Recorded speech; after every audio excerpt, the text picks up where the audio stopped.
नाजरीन, आप देख रहे हैं रियासत का मशहूर व मकबूल यूट्यूब चैनल बज़्म आईना वकील साहब पोस्ट। सैयद कुदरतुल्लाह क़ादरी वकील साहब एक बार फिर करनूल की इंतहाई ज़रूरी अहम खबर के साथ आपके रूबरू हाजिर हूँ। खबर ये है कि तेलुगु देशम पार्टी की जानिब से 2 साल मुकम्मल होने पर YSRCP वालों ने एक एहतजाज किया और कहा कि 2 साल में तेलुगु देशम पार्टी अवाम को लुभाने में बिल्कुल नाकाम हो चुकी है और हुकूमत मुकम्मल तौर पर नाकाम हो चुकी है। तो इसकी मुखालिफत में तेलुगु देशम पार्टी की जानिब से एक प्रोग्राम का इनेकाद अमल में लाया गया। इस मौके पर तेलुगु देशम पार्टी के कायदीन ने 2 साल में अवाम को जो वेलफेयर किया गया है, यानी जो फलाही बहबूद काम किए गए हैं, उनको गिनवाया और YSRCP को ये कहा कि ये गैर ज़रूरी अवाम में फितना पैदा करने का काम कर रहे हैं। आप देखिए ये खुसूसी रिपोर्ट। सैयद कुदरतुल्लाह क़ादरी वकील साहब को दीजिए इजाज़त। अगर आप हमारे चैनल को अब तक सब्सक्राइब नहीं किए हैं तो ज़रूर सब्सक्राइब करें, लाइक करें, शेयर करें, कमेंट करें, बेल बटन दबाना ना भूलें ताकि लेटेस्ट वीडियोस आप तक बआसानी से दस्तयाब हो सके।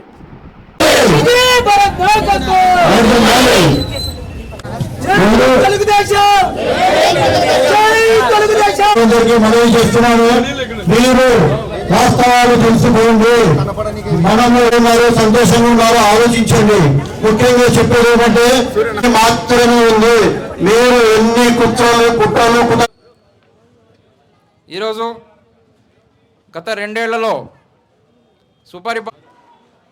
జగన్మోహన్ రెడ్డి అనే ఒక సైకో ఈరోజు ఈ రాష్ట్రాన్ని వదిలే మనం ఈ రాష్ట్రంలో దగ్గరయ్యేదాన్ని ఓర్చుకోలేక, అలాగే కర్నూలులో ఈ అభివృద్ధిని నోచుకోలేక వైసీపీ ప్రభుత్వం మనము రాక్షస పాలన నుంచి మీరు ఎన్ని రకాలుగా ఎన్ని చేసినా కూడా మీకు టీడీపీ ప్రభుత్వం ఎక్కువ అందరి స్థాయిలో ఉంటే మీరు అమ్ముకోవడం కానీ టీడీపీ వాళ్ళని ఏదో చేస్తున్నామని మీ ఊహలు తప్ప మీ సూచనలకు తగినట్టుగా మరింతగా డెవలప్ చేయడానికి రెడీగా ఉన్నారు. మీరు కర్నూలు డెవలప్ మా మహిళలు మా అక్క చెల్లెలు మా అమ్మలు అందరూ వచ్చినారు. వారి దెబ్బకి ఈ క్షణంతో మీరు జాగ్రత్తగా ఉండాలని కోరుకుంటూ ఈ అవకాశం ఇచ్చిన ప్రజలకు ఎటువంటి ఫలాలు అందిస్తున్నాము చేసుకొని 3వ సంవత్సరం మనము అడుగు పెడుతున్నాము. లభించడం శూన్యం, ఇది క్లియర్ చెప్పబోతున్నాము. అంతే ఈ క్షణంతో మీరు జాగ్రత్తగా ఉండాలని కోరుకుంటూ ఈ అవకాశం ఇచ్చిన ప్రజలకు ఎటువంటి ఫలాలు అందిస్తున్నాము చేసుకొని 3వ సంవత్సరం మనము అడుగు పెడుతున్నాము. లభించడం శూన్యం, ఇది క్లియర్ చెప్పబోతున్నాము. అంతే లేదు అని చెప్పేసి ఇచ్చిన హామీలు నెరవేర్చనిది మీ ప్రభుత్వంలా కాబట్టి మీకు బుద్ధి చెప్పినారు. మేము ఇచ్చిన 6 గ్యారెంటీలు నెరవేరుస్తూ అట్లాగే ఇయ్యనేటువంటి అనేక సంక్షేమ కార్యక్రమాల్ని కూడా అమలు చేసినందుకే ప్రజలందరూ కూడా ఈరోజు రాష్ట్రంలో సుఖ సంతోషాలతో ఉన్నారని చెప్పేసి ఈ సందర్భంగా తెలియజేస్తున్నాను. తల్లికి వందనం పూర్తి చేసినాం. 15,000 రూపాయలు మీరు మాట చెప్పి ఎంతమంది ఉంటే అంతమందికి ఇస్తామన్నారు, కానీ ఇవ్వలేదు. కానీ 6 మంది, 5 మంది, 4, 3 ఉన్నా కూడా ప్రతి కుటుంబానికి మేము ఇచ్చినాం 10,000 రూపాయలు, 10,000 కోట్ల రూపాయలు. ఒక్క సంవత్సరానికి 10,000 కోట్ల రూపాయలు ఖర్చు పెట్టినటువంటి ఘనత మా చంద్రబాబు నాయుడు గారు ఈ యొక్క కూటమి ప్రభుత్వానికి దక్కింది. అట్లాగే ఆటో డ్రైవర్లకు 15,000 రూపాయల సంవత్సరానికి ఆటో అన్నకు సహాయం కింద ఇచ్చినాం. అట్లాగే దీపం పథకం 3, అనేక కార్యక్రమాలు మేము చెప్పినవన్నీ పూర్తి చేసినాము. మీరు ఏమైనా ఉంటే మంచి సలహాలు ఇవ్వండి, కానీ మీకు మంచి ఆలోచన రాదని చెప్పి సందర్భంగా తెలియజేస్తున్నాను. ఈ కూటమి ప్రభుత్వం అన్ని సంక్షేమ కార్యక్రమాలు పూర్తి చేస్తూ దేశంలో వచ్చినటువంటి పెట్టుబడుల్లో ఈ రాష్ట్రానికి 25% అంటే 13 నెలల్లో 13 లక్షల కోట్ల రూపాయలు ఈ రాష్ట్రానికి తీసుకొచ్చినటువంటి ఘనత ఈ చంద్రబాబు నాయుడు ప్రభుత్వానికి మంత్రిగా మా నాయకుడు టీజీ భరత్ గారికి దక్కింది. ఈ ఒక్క పెట్టుబడుల వల్లనే మీరు వరదలో కొట్టుకుపోతారన్న ఉద్దేశంతో మీరు అబద్ధాలు స్టార్ట్ చేసినారు. జాగ్రత్త. మీకు రాష్ట్రంలో ప్రతిపక్ష హోదా లేకుండా చేసినప్పటికీ కూడా బుద్ధి రాలేదు. అన్ని రాష్ట్రాల్లో ఎన్నికలు జరిగితే ముఖ్యమంత్రులు మారినారేమో కానీ ప్రతి ముఖ్యమంత్రికి ప్రతిపక్ష హోదా వచ్చింది మీకు తప్ప. అదొక్కటి గుర్తుపెట్టుకొని మీరు మాట్లాడాలి. జిల్లా నాయకులకు కూడా చెప్తున్నా, ఎక్కడైనా మేము చేయకపోతే మీరు ప్రూవ్ చేయండి, లేకపోతే మేము వస్తాము కొండారెడ్డి బుర్జి దగ్గర. మేము చేసేటి మేము చెప్తాము, చెయ్యనివి మీ ప్రభుత్వంలో మీరు చెయ్యనివి మేము చెయ్యనివి అని ఉంటే మాట్లాడదాం. మీకు దమ్ముంటే కొండారెడ్డి బుర్జి దగ్గరికి రావాలని చెప్పేసి ఈ సందర్భంగా నేను కోరుకుంటున్నాను. గౌరవమైన చంద్రబాబు నాయుడు గారికి, టీజీ భారత్ గారి సార్కి, మళ్ళీ అందరి పెద్దలకి నమస్కారం. నా పేరు జయలక్ష్మి. నాకు విద్యుత్తులు పెంచాను 4,000 వస్తుంది. ఆదివారం అయితే కూడా 31వ తారీఖు లోపలనే ఇచ్చేస్తారు, ఒక రోజు ముందే ఇచ్చేస్తారు. మాకు ఎంతో ఆర్థిక సహాయం ఉంది. మళ్ళీ ఈ ప్రభుత్వం రావాలని కోరుకుంటున్నాను. వైసీపీ వాళ్ళు 3,000 ఇస్తుంది. ఇప్పుడు ఈసారి చంద్రబాబు నాయుడు గారు వచ్చినాక 1,000 రూపాయలు పెన్షన్ పెంచినారు. ప్రభుత్వం బాగా పనిచేస్తుంది. సుజాతమ్మ, మా ఆయన చనిపోయిన తర్వాత తొందరగా నాకు పెన్షన్ వచ్చింది. నెలకు 4,000 రూపాయలు పెన్షన్ వస్తున్నారు. ఆదివారం ఉన్నా కూడా శనివారం రోజు పెన్షన్ ఇచ్చేస్తారు. కానీ గత ప్రభుత్వంలో 4 సంవత్సరాలు 250 పెంచినారు. 4 సంవత్సరాలు పూర్తయ్యే వరకు 3,000 పెన్షన్ అయింది. కానీ చంద్రబాబు నాయుడు ప్రభుత్వంలో 4,000 పెన్షన్ అందుకుంటున్నాము. మేమందరం చాలా సంతోషంగా ఉన్నాము. మళ్ళీ ఈ ప్రభుత్వం రావాలని మనసారా కోరుకుంటూ చంద్రబాబు నాయుడు గారికి, టీజీ భరత గారికి నా ధన్యవాదాలు.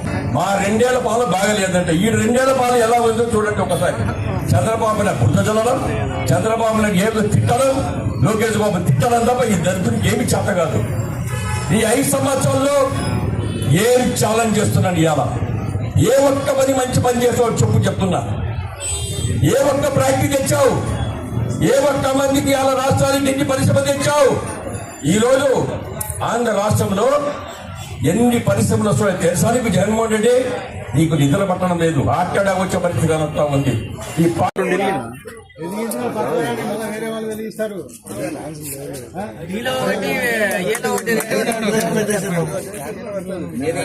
డీలో ఒకటి ఏలో ఒకటి అన్ని కంప్లీట్ అవుతాయి. జై తెలుగుదేశం, జై తెలుగుదేశం. మంత్రిలోని నారా చంద్రబాబు నాయుడు గారి నాయకత్వం, మంత్రిలోని నారా లోకేష్ బాబు గారు, గౌరవ వెంకటరెడ్డి గారి నాయకత్వం, మంత్రిలోని గౌరవ చిత్తారెడ్డి గారి నాయకత్వం, మంత్రిలోని గౌరవ జనార్దన్ రెడ్డి గారి నాయకత్వం. జై తెలుగుదేశం, జై never again. YCP, YCP, NDA, NDA, NDA, YCP, జై తెలుగుదేశం, నారా చంద్రబాబు గారి నాయకత్వం, నారా చంద్రబాబు గారి నాయకత్వం, గౌరవ చిత్తారెడ్డి గారి నాయకత్వం, గౌరవ చిత్తారెడ్డి గారి నాయకత్వం, గౌరవ వెంకటరెడ్డి గారి నాయకత్వం. అందరికీ నమస్కారం. ఈరోజు జూన్ 4 ఏదైతే మన 2024 సార్వత్రిక ఎన్నికల్లో కూటమికి, ఎన్డీఏ ప్రభుత్వానికి పని విని ఎరగని భారీ మెజార్టీ 58% ఓట్ల షేర్తోని ఎన్డీఏ పార్టీ ఈరోజు అధికారంలోకి రావడం, ప్రజలు ఒక చారిత్రాత్మక తీర్పు ఇవ్వడం జరిగింది. గతంలో చేసిన అన్యాయాలు కానీ, అక్రమాలు కానీ, ఇట్లాంటి ఒక హేయమైన ప్రభుత్వం మాకొద్దు, అన్ని వర్గాలు నష్టపోయినాయి ఆ వైసీపీ పార్టీ రూల్ చేసినప్పుడని అందరూ కూడా ఏకతాటిగా ఈ మన కూటమికి ఓట్లేసి గెలిపించినారు. అందుకోసమే ఈరోజు దాన్ని గుర్తు తెచ్చుకుంటూ ప్రజలలో ఒక చైతన్యం కలిగించుకుంటూ మేము కూడా ప్రజలు మమ్మల్ని నమ్మినారు, మనం ప్రజలకు అన్ని విధాలుగా వాళ్లకు న్యాయం చేయాలి, మనకు వీలైనంత వరకు మనని వాళ్ళ గుండెల్లో పెట్టుకొని చూసుకున్నారనే ఉద్దేశంతోనే ఈ జూన్ 4ని మేము ఒకసారి మా కార్యకర్తలు ఒక చిన్న పిలుపుతోనే వచ్చి ఈరోజు దీపంని వెలిగించి మా ఒక ఆనందాన్ని వ్యక్తం చేయాలనుకున్నాం. మన భారతదేశ సంస్కృతిలో దీపాన్ని వెలిగించడం అంటే ఒక చెడు నుంచి మంచి గెలిచింది అనే, ఒక అజ్ఞానం నుంచి జ్ఞానంకి వెళ్ళామనే ఒక ఉద్దేశం అది మనకు తెలియజేస్తా ఉంది సింబాలికల్ గా. అందుకోసం దాన్ని మేము అది మేము చూస్ చేసుకొని ఈరోజు మా నాయకులందరూ సమక్షంలో ఈ ప్రోగ్రామ్ ని చేయడం జరిగింది. ఇది మాకు గుర్తు చేస్తా ఉంది మమ్మల్ని ప్రజలు ఎంత నమ్మారు, ఇంకా ఎంత డెవలప్మెంట్ చేయాలా, ఎటువంటి ఈరోజు ఏదైతే డిఎస్సి మీద దగాలు జరిగినాయని ఇంకోటి బట్టగాల్చి మొహం మీద వేసే కార్యక్రమాలు ఏదైతే వైసీపీ చేస్తా ఉందో వాటన్నిటిని మేము తిప్పి కొడతా ఉన్నాము. మీరు ప్రజలు ఏదైతే ఉద్యోగస్తులు కష్టపడి మీరు 5 ఏళ్లలో ఒక్క డిఎస్సి వదలకుండా, అది కూడా ఎలక్షన్లప్పుడు ఏదో నామమాత్రంగా వదిలి ఈ రోజు అలా మాట్లాడి వాళ్ళని ఎవరినో తీసుకొచ్చి, ఏమి సంబంధం లేని వాళ్ళని తీసుకొచ్చి ఈరోజు సంవత్సరం తర్వాత వీళ్ళకి గుర్తొచ్చి మాట్లాడుతున్నారు. ఈ రోజు విద్యాశాఖ మంత్రి గారి పైన టార్గెట్ చేసి చేస్తున్న ఒక కార్యక్రమం ఇది. ఇక్కడ ఎటువంటి ఇబ్బంది జరగలేదు, పారదర్శకంగా కంప్యూటర్ బేస్డ్ ఎగ్జామ్ జరిగింది. ఎవరికైతే అవకతవకలు ఉన్నాయో టైం ఇచ్చి, ఒకవేళ మీకు ఏమన్నా రిజల్ట్స్ వచ్చిన తర్వాత 1 వీక్ టైం ఇచ్చి మరి మీకేమన్నా అభ్యర్థులు ఉన్నాయా అని చెప్పిన తర్వాత దాన్ని అన్నింటినీ పరిగణలోకి తీసుకున్న ఒక నెల రోజుల తర్వాత ఫైనల్ మెరిట్ లిస్ట్ తీసుకొని రావడం జరిగింది. అది మీరు అందరూ కూడా గమనించాలా. ఇది ప్రజలు వాళ్ళు చేసే గోబెల్స్ ప్రచారాలకి, ఫేక్ ప్రచారాలకి ఒక టెలివిజన్ ఛానల్, న్యూస్ పేపర్ ఉందని మీరు ఎవరు పడకండి. మేము మీతో చైతన్యం నింపుతా ఉన్నాం. ఈ తెలుగుదేశం పార్టీ, మా పార్టీ చాలా బలపడింది. ఈ రోజు